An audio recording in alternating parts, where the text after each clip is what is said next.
মায়েদের খাবার থেকে বঞ্চিত করা হচ্ছে। তারপর সেন্টারগুলোর উপযুক্ত পরিকাঠামোর অভাব।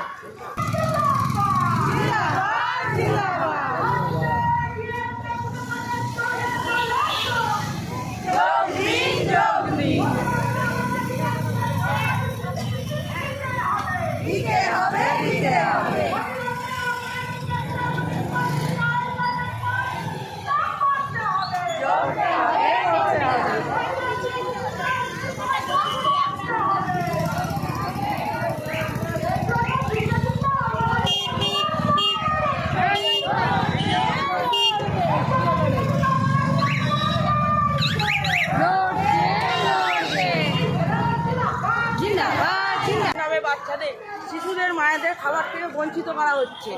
তারপর সেন্টারগুলোর উপযুক্ত পরিকাঠামোর অভাব।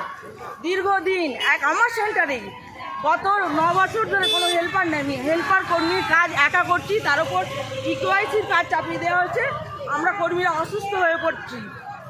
বিভিন্নভাবে জ্বালানি বিল, সবজি বিল মাসের পর মাস চলে যাচ্ছে, দেওয়া হচ্ছে না। অনারিয়াম মাসের শেষে দেওয়া হচ্ছে, 2 মাসের জ্বালানি সবজি বিল পাওয়া যাচ্ছে না। মেয়েরা কীভাবে চালাবে সেন্টার বলুন? ওই জন্যই আজকে আমরা এখানে এসেছি আমাদের দাবি নিয়ে।